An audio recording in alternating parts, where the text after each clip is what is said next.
Well, good afternoon, everyone. I'm Russ Riesinger. And I'm Tina Tyus-Shaw. Thank you for being with us. We are awaiting the president's speech at Fort Stewart and Hinesville. Air Force One landed around 10:55 this morning at Hunter Army Airfield. The president and First Lady departed the plane, and they were greeted by top officials at Hunter Army Airfield. There you see Air Force One as it makes a smooth entrance onto the landing strip there at Hunter Army Airfield this morning. It happened just about 10:55, and it's actually quite a sight to behold. And First Lady Michelle Obama and President Barack Obama heading down the steps there, and they were greeted by several dignitaries and military officials at Hunter Army Airfield, and all the handshaking, a special moment there. And shortly thereafter, they got an opportunity. There you see them speaking and shaking hands with some of our members of the military. Also, the president signed a few autographs. About 100 soldiers there to greet them, and they got quite an applause. The president was literally on the ground only about 9 minutes before boarding Marine One and taking off for Fort Stewart. He's expected to address troops there in just a few minutes. That's what we're waiting for. And if you can't watch it live, you can watch it from your computer. Just go to WSAV.com for streaming video of that speech, which is coming up. And here at Fort Stewart this morning, you can see the troops filing in by the hundreds in anticipation of the president's visit. An amazing sight to see. It's a treat for our men and women in uniform to get a chance to see their commander-in-chief close up and in person. Well, the president is expected to make a major announcement today, cracking down on those who target our military and our veterans for scams. Mainly scams involving their education. The president wants to stop deceptive and misleading practices by educational institutions that are targeting veterans, service members, and their families. He will sign that executive order at Fort Stewart today. Joining us now to talk more about the president's initiative is our military reporter, Alice Massimi. And Alice, I listened in on the White House conference call yesterday, and they were saying that questionable institutions are going as far as getting into military hospitals and recruiting soldiers, even with brain injuries. Yes, they did, which is horrible to hear. Also recruiting them when they didn't have the resources to support them or counselors to support them. And they're not just targeting veterans, they're also targeting their spouses, not just to enroll in college, but once they get them to enroll, they're also taking advantage of them in regards to loans, encouraging them to take out very costly loans rather than use their post-9/11 GI Bill or other federal assistance programs. Now, you'll notice that there are thousands of troops behind me right now waiting for the president's arrival. We did just find out that the president and the first lady just walked through Warriors Walk, which is here on Fort Stewart. It's got over 440 trees, each one of those trees planted in recognition of a third ID life lost since the operation in Iraq and Afghanistan has begun. We did just see over my left shoulder the motorcade for the president pull up to the headquarters building, which is directly behind me. We're not sure who he is specifically meeting with back there, as we have not been provided that information, but I do gather that it is the command general of the third ID and also the command sergeant major there. We got a chance to talk to some of these troops earlier today, and they said that they are very excited about the president's visit here, and especially about this executive order that he's planning to sign. They are definitely in favor of the post-9/11 GI Bill, which is a great improvement from the previous GI Bill, the Montgomery GI Bill. This provides tuition. It also provides a stipend for books and everything like that. So you'll see a lot of troops are going back to college right now because of this great new and improved GI Bill. And that's why a lot of these colleges now are preying on the military, because there is so much military that's going back to school. Also, a lot of these soldiers and Marines get out of the service. They're wanting to go back to school so they can get better skills to get them a job. I talked to one gentleman yesterday who was a radar operator in the military, and that's what he'd been trained on, which is a great skill, but once you get out into the civilian world, not too many jobs. So he went back to school to train up in a different on different items so that he could get a better job and make himself more marketable. So this is going to be really key. One of the other key things that they're going to do is they're going to try to trademark the term GI Bill so that other schools can't just use that term and make military families and veterans think that this is somehow associated with the federal government. They're also going to create a program programs that if veterans and active duty still have issues with any colleges, that they can file those complaints at one place, and the federal government can kind of keep better track of what schools have a good track record and what schools do not have a good track record. All right, Alice, we'll be checking in with you a little later. It sounds like the excitement is definitely Want to get a better understanding now of the president's push to protect military and veterans. We are joined by a representative from Savannah State University. Yeah, Timothy Cranford, the Director of Enrollment Services, joins us now. He oversees the registrar and admissions offices. And Timothy, we heard that colleges are targeting vets, sometimes deceptively, not giving them full information, sometimes even going into military hospitals, recruiting veterans with brain injuries and so forth. First of all, have you heard of these problems with some of these for-profit colleges? I have heard of some of the issues with some of the for-profit colleges, and I think just the very nature of, quote, for-profit distinguishes that from Savannah State University.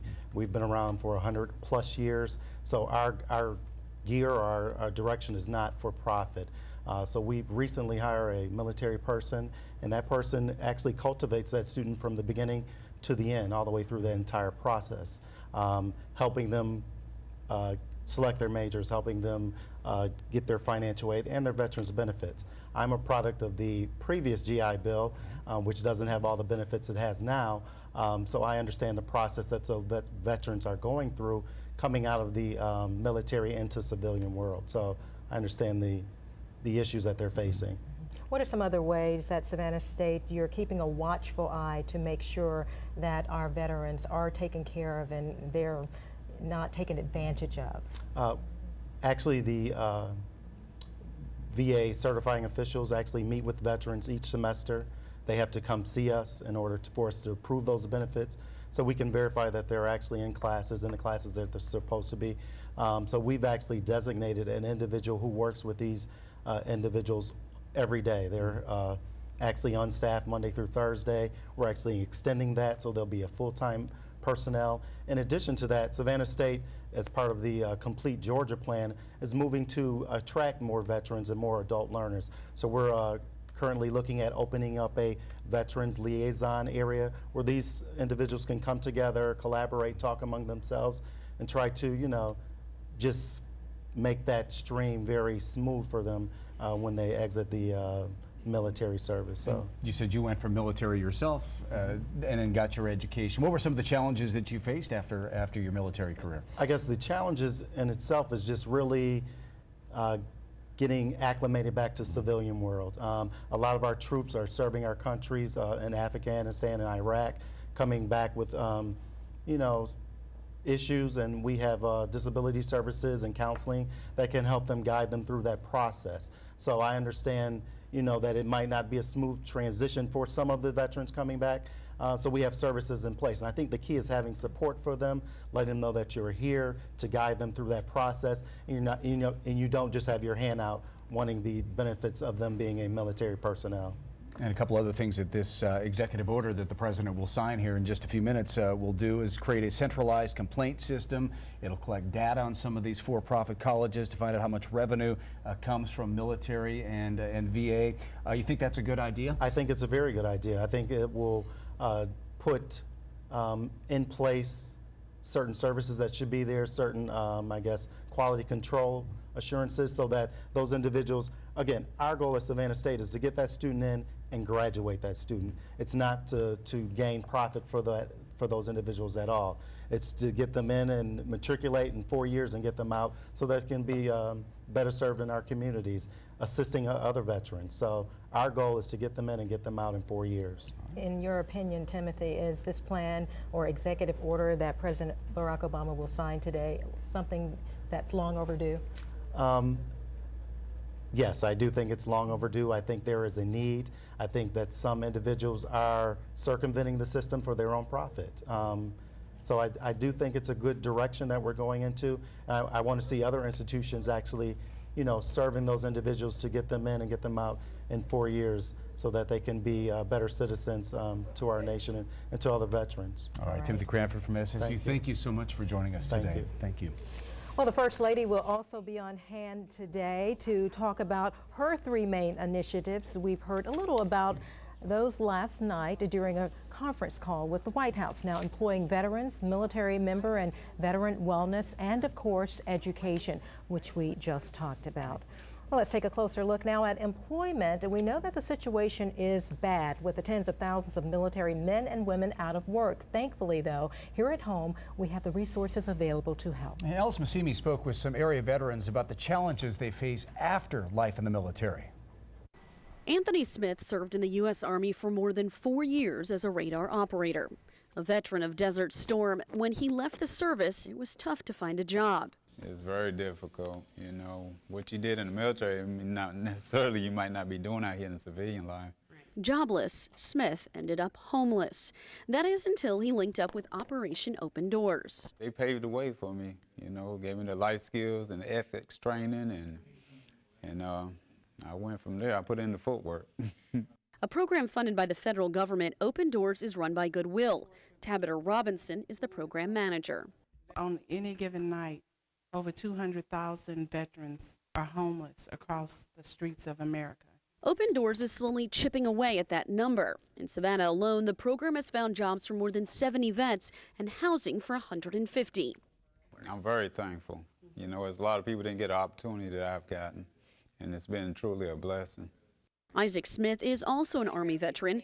Wanting to head to college, he got out 2 years ago. He's now a student at Armstrong Atlantic University. It's difficult, especially now with the economy, to come out and just be expected to have a job. Right. You know, so in order to make yourself more marketable, it's better to get educated.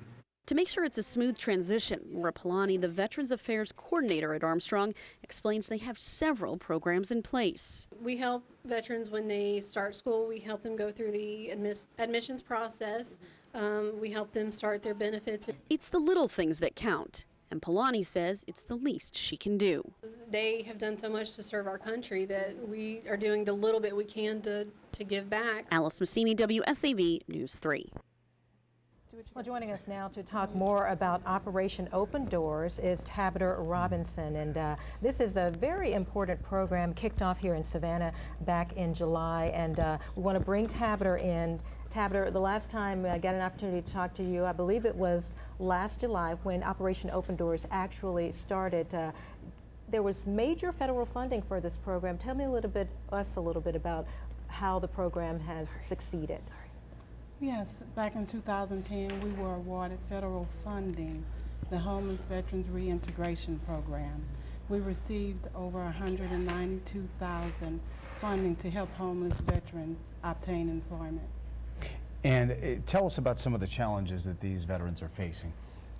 The challenges, the barriers that we faced are transferable skills. They're coming out of the military and they're not able to find a job in the area that they worked for in the military.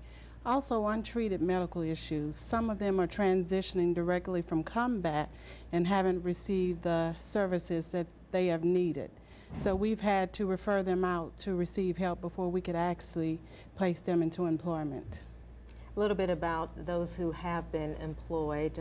We talked about this before, and we just saw in Alice's story, this is a program that is successful, and veterans are getting jobs, so that's a real plus.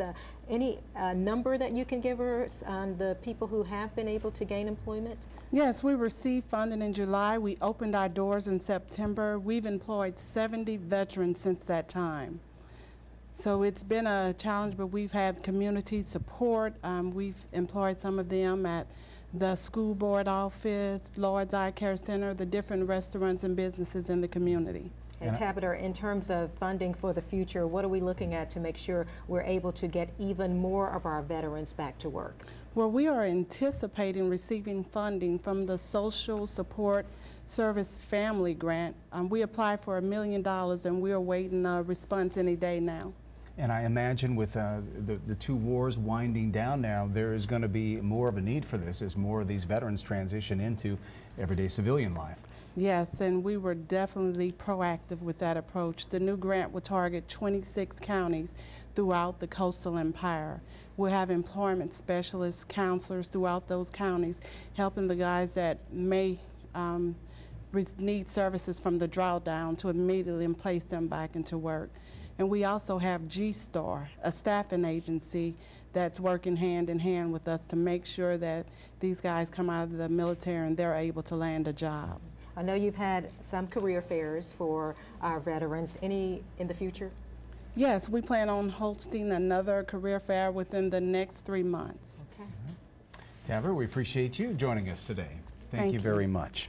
Well, also on the First Lady's list, getting veterans the emotional support that they need. Yeah, earlier this week, a Senate subcommittee blasted the Department of Veterans Affairs for failing to provide mental health treatment to veterans quickly enough.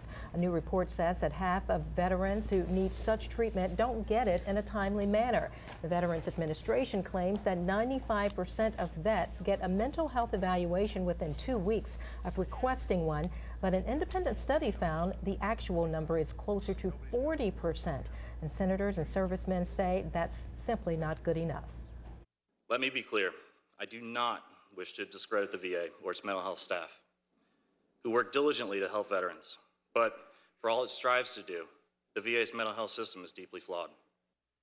Well, that's one of the issues that we are discussing today on our Facebook page. Chris Hummer is moderating the chat and will bring us your remarks in just a few minutes.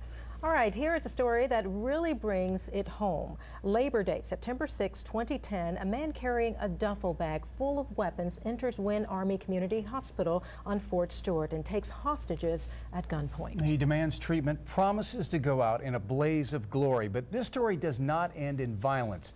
Now, one of those hostages hopes to draw attention to a bigger problem by sharing his side of the story and what may have driven the soldier to do the unthinkable. News 3's Sheila Parker has the story of a soldier's cry for help. Major Saban Shelton was the overnight supervisor at Wynn Army Hospital on September 6, 2010. I hear somebody running down the hall and knocking on my door. Boom, boom, boom, boom. Sir, sir, sir. There's a guy outside the door with a gun. Outside the door of the third-floor psychiatric care ward, he could see the man through the double doors. As some around him started to panic, Major Shelton was told the man with the gun wanted to see him. He took a deep breath and took what he calls the longest walk of his life. I never forget when I opened those doors and I saw that gun. It was the most frightening experience I've experienced in my life.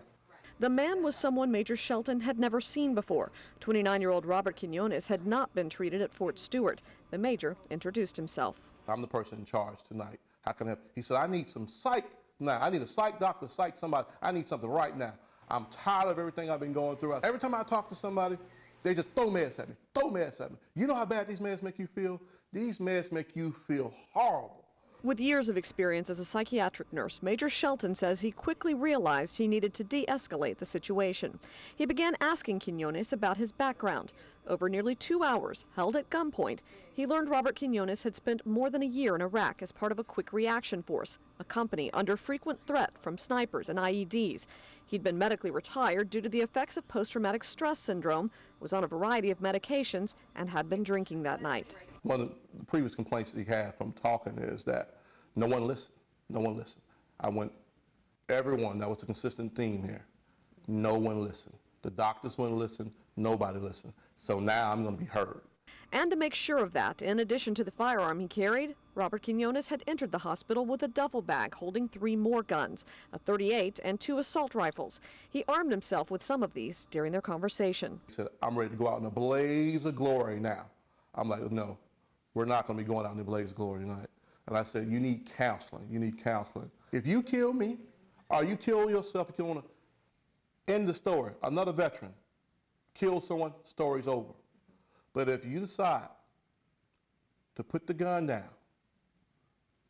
and give it to me, I promise you, I'll do what I've always done. So I promise you, if you put the gun down, I will fight for you.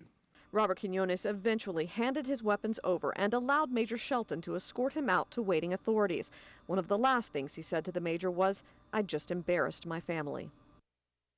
Robert Quinones has since been held since shortly after his arrest in the Bullitt County Jail. He's receiving no counseling, and some of the drugs that he'd been prescribed for his PTSD are not allowed behind bars. He was recently found competent to stand trial after an extensive psychological examination. No trial date has been set. Well, the Department of Veterans Affairs plans to hire nearly 1,600 mental health professionals to assist the growing number of soldiers returning home from Iraq, and Afghanistan. The new hires will include psychiatrists, psychologists, nurses, social workers, and other mental health professionals. Well, 300 clerical support staff will also help reduce the backlog for service at many veterans' medical facilities. Well, we just went through a long list of issues, but how do veterans feel? Well, joining us now are Stephen Murphy. Also, we have Emily Dukes with us, both military veterans, and we are so glad that you were able to join us today. Thank you for being with us. Let's talk a little bit first with Emily. Tell us your situation. You played a role in 2003 through 2011. Also, you've been to Iraq twice, you tell me. Yep, it was actually, the first time was at Fort Bragg, and the second time was when I was stationed here at Fort Stewart with my husband. We're actually both deployed at the same time, but didn't get to see each other the whole deployment. But I actually did, I was in the Signal Corps, like communications for all 8 years, and now that I'm out, I actually have to go to college for a medical job because it was really hard finding a job in communications, even though I worked with computers. So you talked a little bit before we actually came on about stress. How much of a role did stress play with your involvement in the military? It's a very stressful job, especially like when you and your spouse are both doing the same thing, and that's pretty much the only support you have. But and a lot of people are afraid to go get help while they're in because they're very stressed out and just emotional and anxiety problems, afraid to go seek mental help for it, and they just feel as if they're going to be reprimanded while they're in. And I think since I've been out, since I'm a spouse, it's easier for me to get health insurance. But being a veteran, I've heard a lot of complaints from a lot of my friends that have recently gotten out that they're having a really hard time just trying to find somebody to talk to about their issues. Well, Emily, just listening to you, it sounds like that support and that counseling is much needed in our military. Yes, both before you get out, like while you're active, and after you get out. And I don't think the Army takes it seriously enough. Well, Stephen, you were in the military from 1979 to 1995. You were in the first Gulf War. Tell us a little bit about, first of all, do you think enough is being done to help our veterans once they get out? You know, because of the stigmas of seeking mental health care, soldiers don't. They just don't. They're afraid to, like Emily said. It's unfortunate, but when you leave the service, it can be complicated also. You come home with wounds and scarring, mental scarring, I should say. And the transition is not easy, and there's actually no one there. What probably is the most difficult part about transitioning back into civilian life after you had a 16-year career in the military? I'll offer that the transition is very hard becoming acclimated to the civilian way of life. And that may seem uncommon to you, but for people like Emily and myself, having been disciplined and regimented in a daily schedule, on and off every day, to come into a civilian world that does not have the rules that the military did, it's so very hard to adapt. I was able to make the transition, fortunately. I went into law enforcement. I've since retired from that. And I'm currently in school becoming a clinical and counseling psychologist, so I can give back to my, my military veterans. Well, what do you think the government needs to do better to support its veterans once they come home? I think the command structure should be more focused on giving these soldiers the attention that they need. Reason being is they'll have an incident like the young man who attacked 16 people in Afghanistan, but there were signs. There were signs there, and people just closed their eyes to it, in my personal view. All right, Stephen Murphy, Emily Dukes, both military veterans. So glad that both of you could join us here today. Yes, and thank you so much for your service. Thank you. Thank you. Well, we are covering President Barack Obama's visit on all social media outlets, Facebook, Twitter. A few of us are even on Instagram. Yeah, News 3's Chris Hummer joins us now. And Chris, you're already having a chat with people online. Tina and Russ, folks have been logged on since early this morning. Everybody's excited when the president comes to town. We've had folks from as far away as Atlanta. A lot of military spouses are online. Their soldier husbands and wives are there, but they're at home. And they tell me they love being able to see it all online. Now, here are some pictures taken this morning at Hunter Army Airfield when the president and first lady arrived on Air Force One. News 3's Tukwin Mock and photojournalist Calvin Knowles took some of these pictures. It's so exciting to see everybody, you know, no matter what your politics are, it is a great day. Even some of the schools in town are excited. So we asked you online too, on Facebook, if you had 5 minutes with the president, what you would talk about. So we had a couple people chime in, and Robin had healthcare on her mind. She said, I would talk to him about supportive measures for Alzheimer's patients and caregivers. I would ask him what he's doing about it now. Sandy said, I'd ask him to name the top 3 things he's done that he's proud of and the top 3 things he wishes he'd done differently as our president. She says she respects people who can accept and learn from their own mistakes while acknowledging their assets. And Jeremy takes a friendly approach. He says, I'd ask him how his day is. I'm sure no one has asked him in a long time. I thought that was pretty nice. I'll be online during the president's speech, live chatting with everyone. Now, if you see the screen where there should be video and you don't see a picture or hear anything, just refresh and everything should pop up, and I'll be there on the corner in Facebook and you can chat with me, and I'll be there the entire time. Back to you guys in the studio. Thanks, Chris. And we are waiting for the president's speech at Fort Stewart anytime now. Yes, we want to give you another live look at Fort Stewart, where the troops obviously are getting very excited about President Obama and First Lady Michelle Obama's visit there today. Yeah, they started lining up in place a couple hours ago, really, for this and getting ready for this. It really is quite an event, and there you see some of them. They've been really in place, some of them since around 10 o'clock this morning. Yes, and of course it's taken a lot to get ready for the president's visit. A very busy week at Hunter Army Airfield as well as Fort Stewart with our 3rd Infantry Division. And Alice Massimi is there. We'll be checking in back with her in a little while. Of course, we're waiting for the president, the first lady to get there. And our cameras caught some of those soldiers singing Dog-Faced Soldier in unison, a real treat for the ears. Check it out.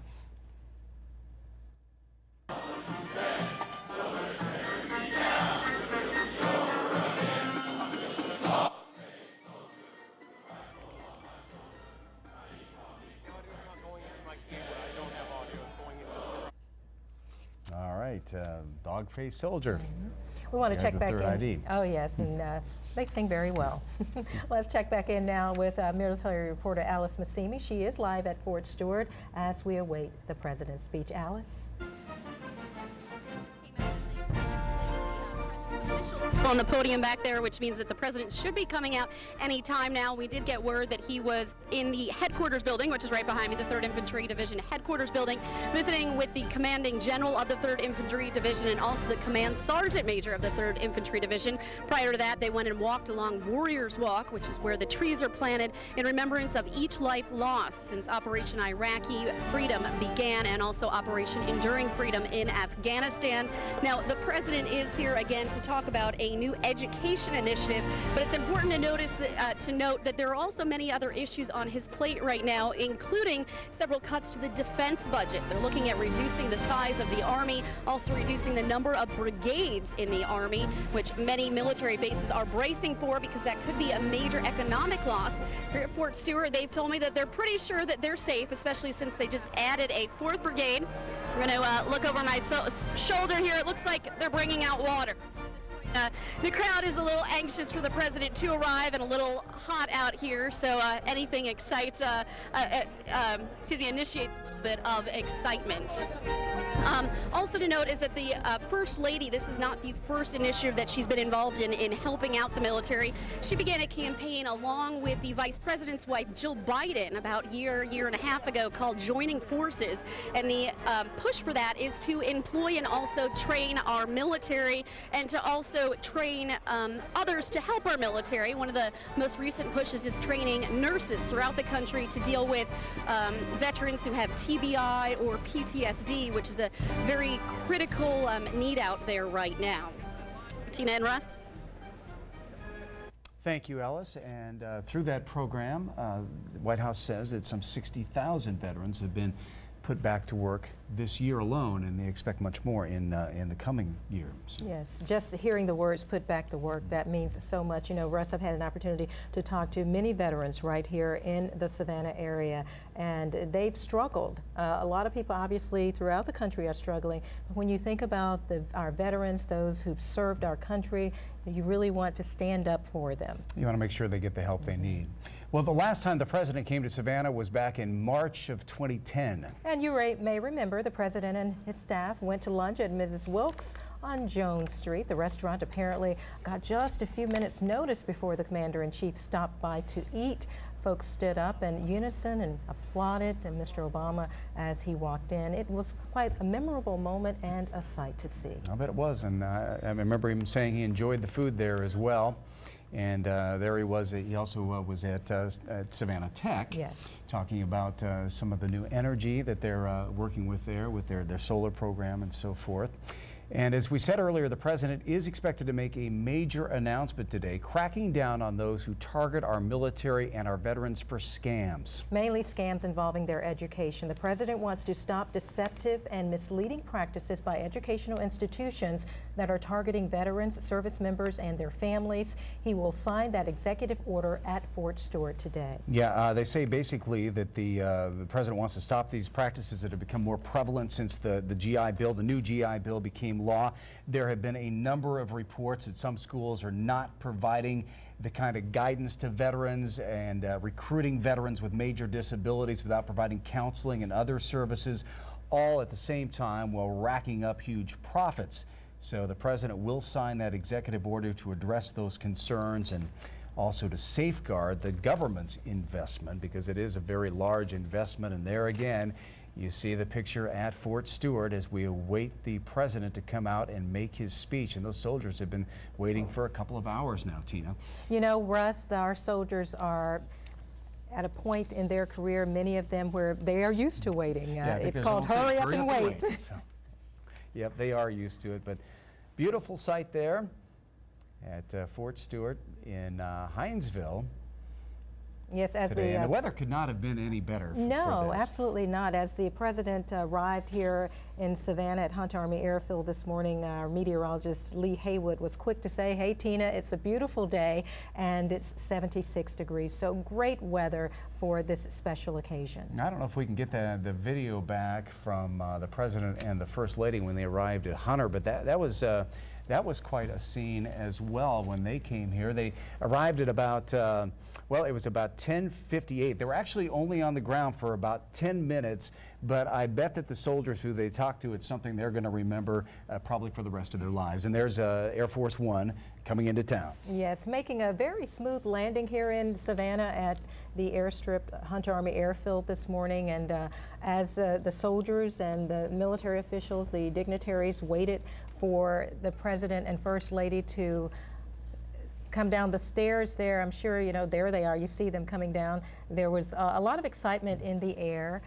It was quite the moment as they began handshaking. Meeting with some of the top brass there. Yes.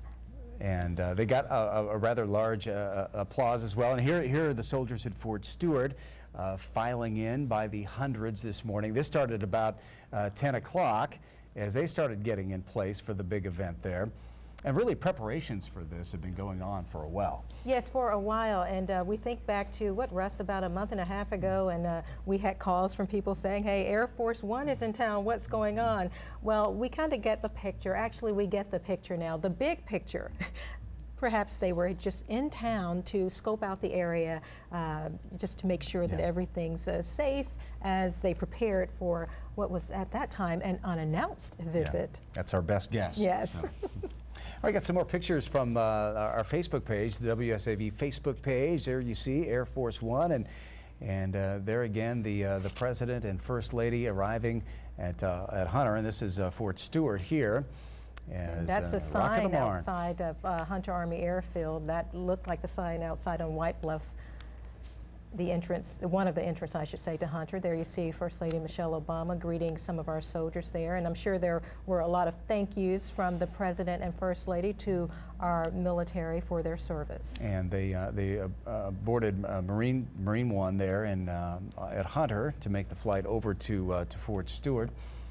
And there you can see the soldiers lined up there. That's a live picture there again, as we await the President's speech here to talk about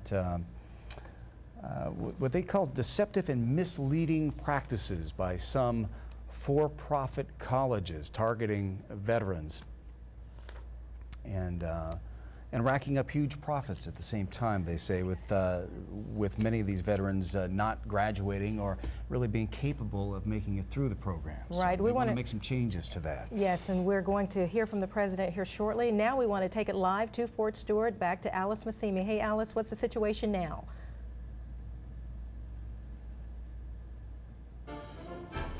There she is. As though the Secret Service is moving into place, and we are expecting the arrival of the President very soon. Again, he's been in the 3rd ID headquarters speaking to the CG and also the Command Sergeant Major. We're not really sure about what, but he's probably also meeting with some other military families and some of the other individuals that we were told he will be standing with today. Will be also signing this executive order.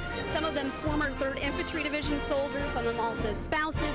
Some of them have had issues with some of these nonprofit and for-profit colleges taking advantage of them as being a veteran. So we're anxious to hear what they have to say and hear what their individual experience has been with the President right now. But as you can see, the crowd is getting a little restless. We've been out here for several hours, and it is a little warm out here today, but I think everybody's ready for the President to make his appearance. All right, Alice, and I'm sure the President will be thanking them for the great job that they have done. Are they talking to me? Yeah, we were saying, I'm sure that he is going to give them some big thank yous for the great job that they have done over the years serving our country. Absolutely, all of us thank our military men and women. In the two wars that we've been fighting. Yes. And you know, as we take another look at Fort Stewart there, we just want to remind you also that we have Warriors Walk at Fort Stewart. That's the walkway. It is dedicated to soldiers and attached units of the 3rd Infantry Division, Fort Stewart Hunter Army Airfield, who served in Operation Iraqi Freedom and Enduring Freedom. Now, for decades, many proud soldiers have marched here before going to battle. This is where they were welcomed when they actually would return from battle. So, you know, just a very important military installation here in the Coastal Empire and Low Country, and it's great to see our President here to greet our military men and women. And there again is that live look at Fort Stewart, the headquarters building in the backdrop there, as we wait for President Obama to make his speech. And this really is an effort to reach out to military families in a number of different ways. Of course, there are a lot of concerns that they have. The First Lady says she has met with literally thousands of veterans in the past couple of months and talked to them about some of the big concerns that they have. Topping that list, jobs, education, wellness, those kind of things. So that's what they are trying to, are seeking to help them with here. It's First Lady Michelle Obama, also Jill Biden, Vice President Biden's wife. They've been very well connected with our military communities, reaching out and trying to help make a difference. And it's really, it's good to see, because as we heard from Stephen, who talked to us a few minutes ago, also Emily, there are some things that really need to be taken care of in our military. So it's actually a good sign. Yeah, and they gave us a firsthand perspective on what many of our veterans go through when they do come back and try to transition into everyday life. All right, we've got Chris Hummer now in the newsroom. She has been chatting with some of our viewers and some of our Facebook fans today. Chris? Well, Well, we just want to remind you guys that we have all kinds of stuff going on online. We have our online chat. When the president's speech is ongoing, you can chime in with me. I will talk to you. Everything will be fine. I'll talk back. I can relay some questions if you want them answered. Not by the president, of course. Maybe if we can find something out for you. I also if you have pictures that you want posted on Facebook, that'll be wonderful. You can do that. We have some pictures that we took earlier. Alice is out. Tuquin is out. All of our photographers are there too. And you know, it just gives it a personal perspective. And they're saying the president's coming soon. So when that happens, you can log on to WSAV.com, go to the live video. Facebook will be down in the corner. You can log on through your account and you can chat with me. You can chat with people who are online. I've been talking with a lot of military spouses. Their spouses are there today, but they couldn't be with them. So they're really happy they get to experience it, even if they can't be there themselves. And it's just a wonderful day for everybody to participate. I mean, it's a really exciting day when a president comes to town. And it was really great to see him and the First Lady there today. And we're going to bring it all to you on WSAV and online too. And I'll see you there. All right, and it looks like things are ready to get started at Fort Stewart. We want to go ahead and listen in. I forgot to turn the lights back on. And the 3rd Infantry Dog-Faced Soldiers. I'm honored here today. My name is Sergeant Johnny Marshall. I was born and raised in Murrow, Louisiana. I have a wonderful wife of 7 years, Nettie Marshall, and 4 beautiful children. I joined the Army in 2001, and I'm assigned to 2nd Brigade, 3rd Infantry Division, Brigade Special Troops Battalion, as their 29 Echo Electronic Warfare Specialist. In 2010, a friend of mine told me about an online university where I could earn a degree quickly.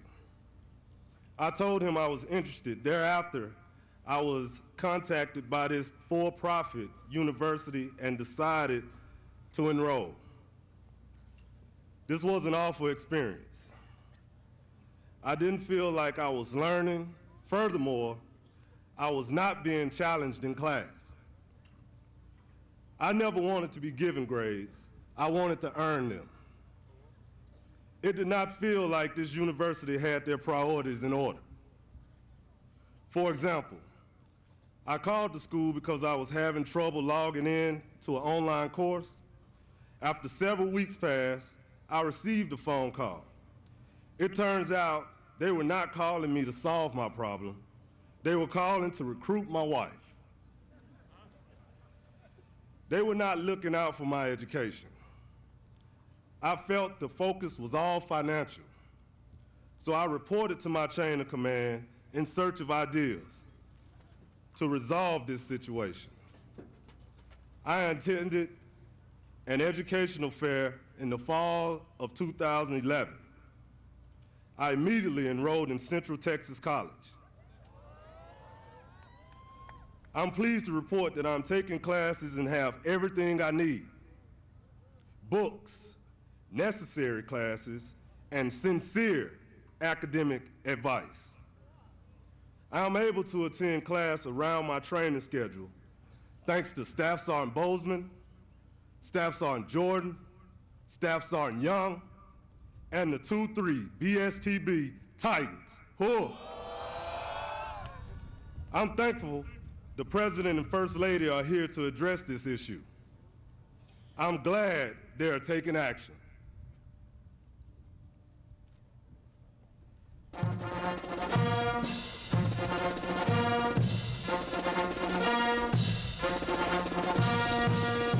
With that, please join me in welcoming our First Lady and the Commander-in-Chief, President Barack Obama.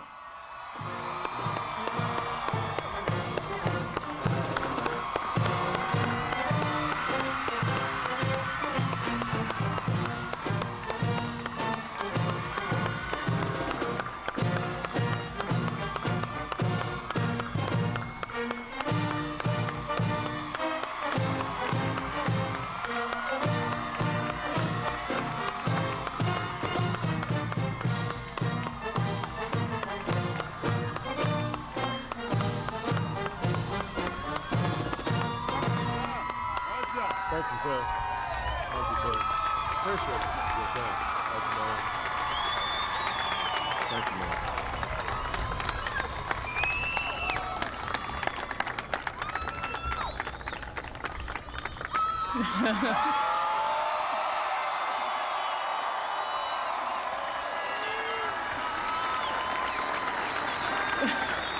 Hello, Fort Stewart.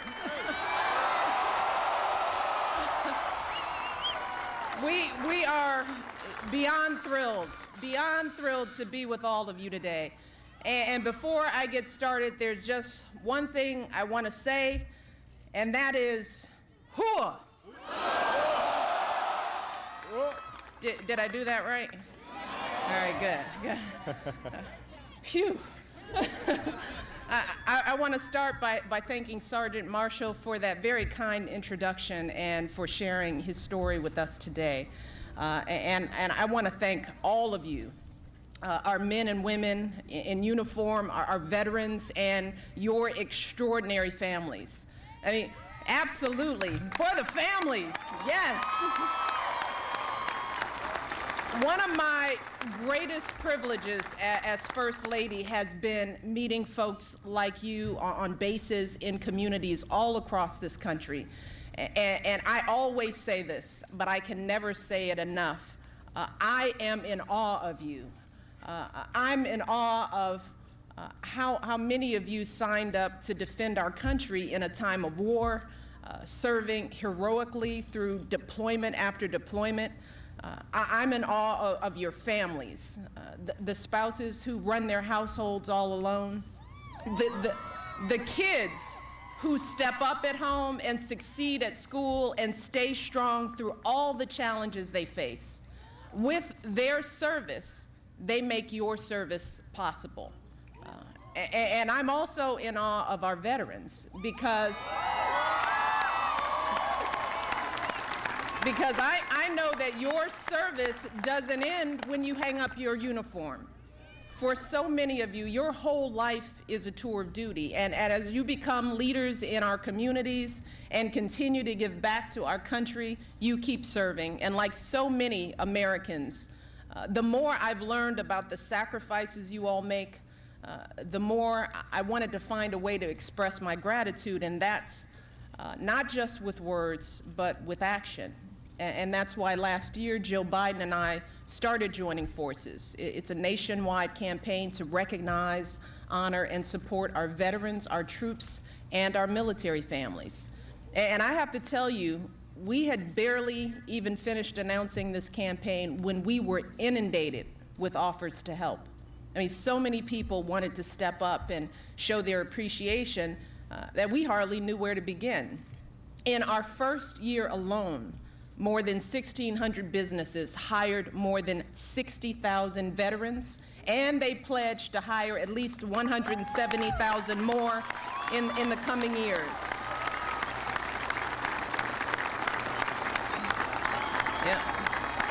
National associations of doctors and nurses representing millions of health professionals are working to improve treatment for post-traumatic stress and traumatic brain injuries. We've had TV shows like Extreme Makeover Home Edition, Sesame Street, organizations like NASCAR and Disney. They're working to share the stories of our military families with the rest of the country.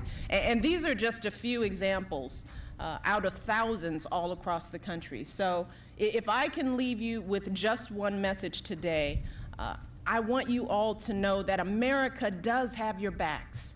And we are just getting started. We are going to keep at this. We're going to keep on working every day to serve all of you as well as you have served this country. And the man who has been leading the way is standing right next to me.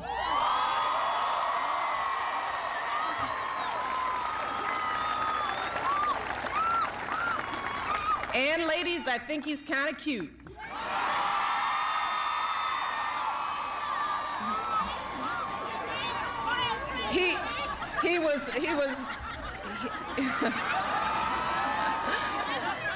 He was fighting for all of you long before he ever became president.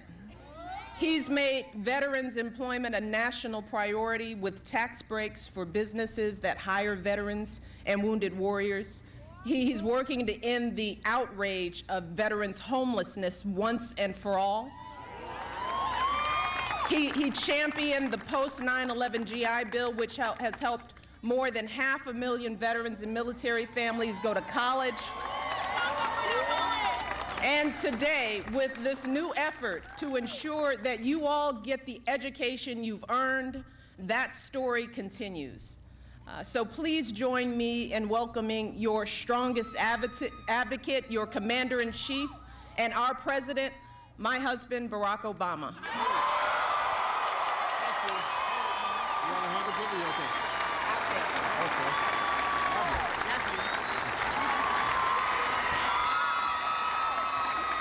Hello, Fort Stewart.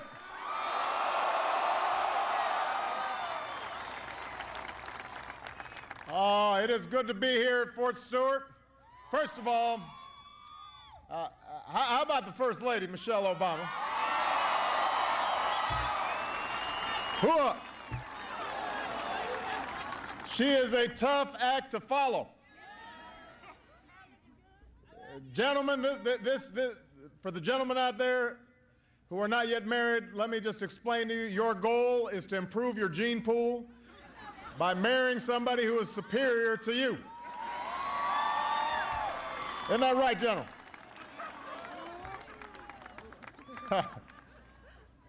Listen, and as you just heard, when it comes to all of you, when it comes to our military, our veterans, your families, Michelle Obama and Jill Biden have your back. They are working tirelessly to make sure that our military families are treated with the honor and respect and support that they deserve, and I could not be prouder of all the efforts that they've been making on their behalf.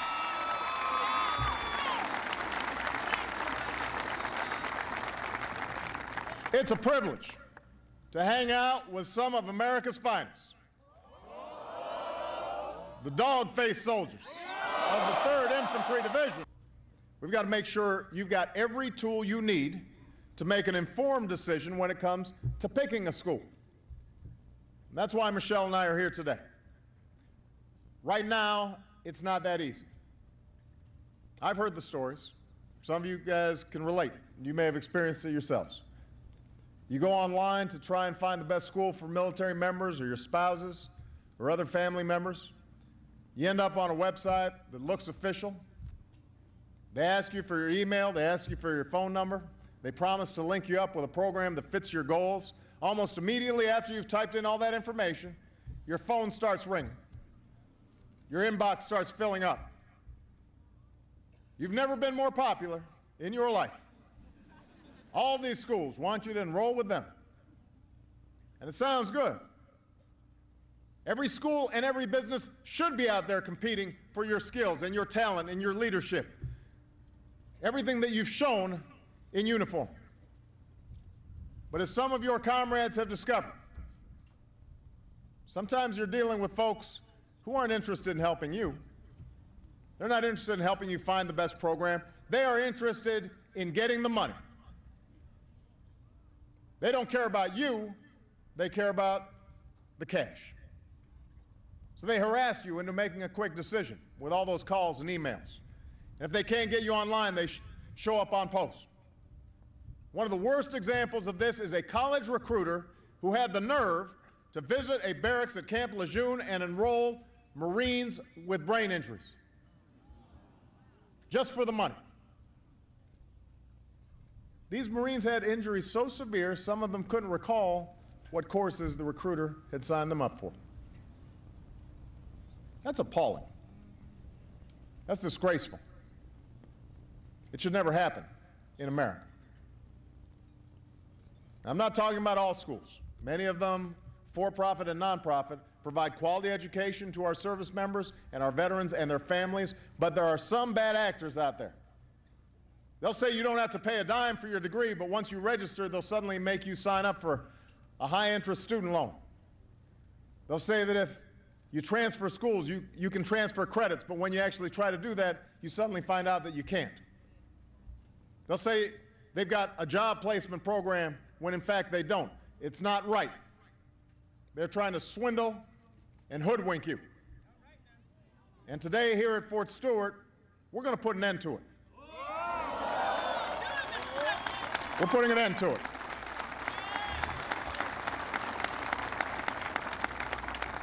The executive order I'm about to sign will make life a whole lot more secure for you and your families and our veterans, and a whole lot tougher for those who try to prey on you. Here's what we're going to do. First, we're going to require colleges that want to enroll members of our military or veterans or your families to provide clear information about their qualifications and available financial aid. You'll be able to get a simple fact sheet called Know Before You Owe. Know Before You Owe. And it will lay out all the information that you need to make your own choices about how best to pay for college. Second, we're going to require those schools to step up their support for our students. They need to provide a lot more counseling. If you've got to move because of a deployment or a reassignment, they've got to help you come up with a plan so that you can still get your degree.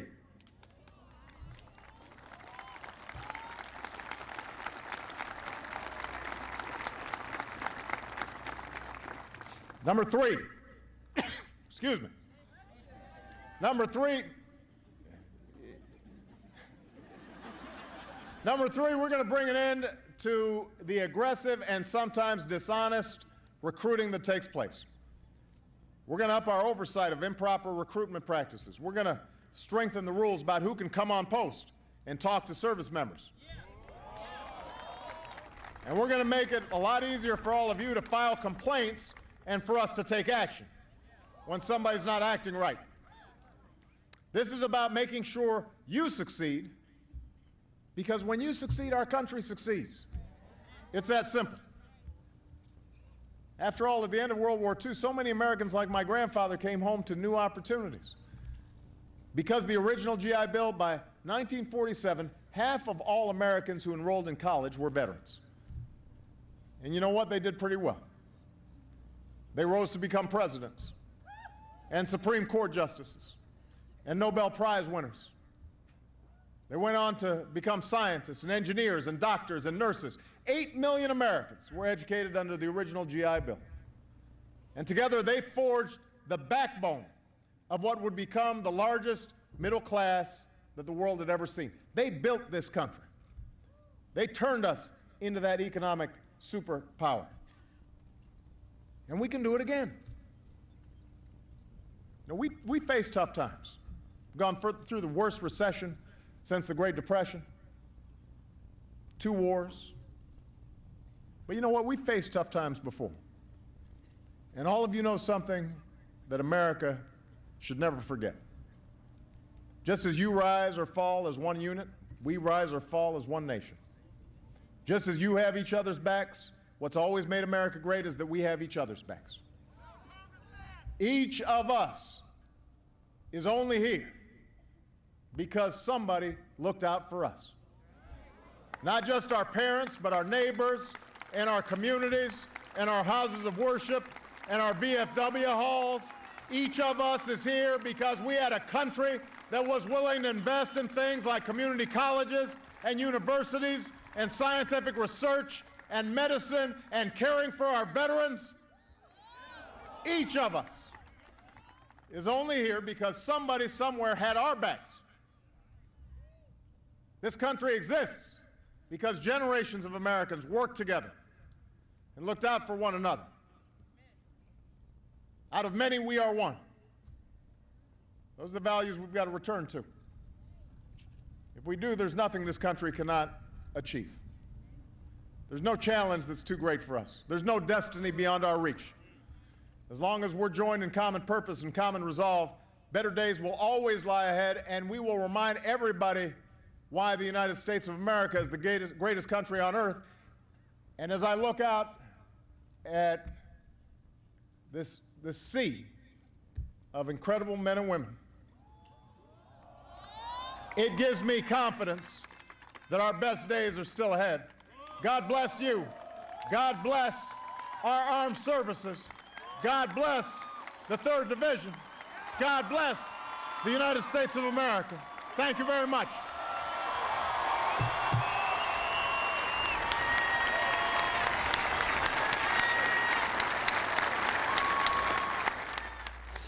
Well, the President and First Lady at Fort Stewart thanking the men and women of the 3rd ID for their service. The President said they have worn the uniform with honor. They've done everything that has been asked of them and more, and earned their place in our nation's history. And President Obama also saying that history will remember what our soldiers have done, but we will also remember. And I thought it was so touching to hear the fact that prior to his speech today, the President and First Lady paid tribute to our fallen comrades, their fallen comrades at Warriors Walk at Fort Stewart. And that is where about 400 or a little more than 400 Eastern redbuds are actually planted to honor those military men and women who have passed on. And right now, the President signing that executive order at Fort Stewart. It is aimed at stopping colleges from deceptively marketing to veterans. This order, the President says, will require educational institutions to fully inform veterans of risks before they take on private student loans, and students taking out costly, high-interest loans to attend schools that don't have a good track record. It's hardly the problem limited to also veterans. He said every school, well, we'll go ahead and listen in one more time.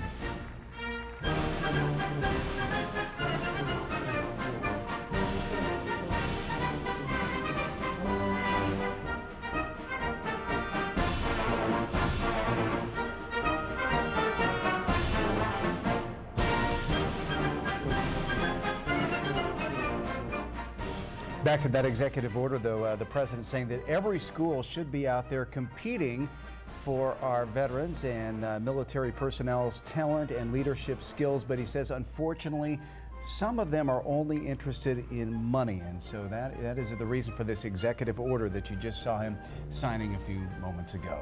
The President also saying that it needs to be a point to make life more secure for our military members and also their families, as well as our veterans. And he says that the time is now to move ahead and take care of business. So he just did that by signing the executive order.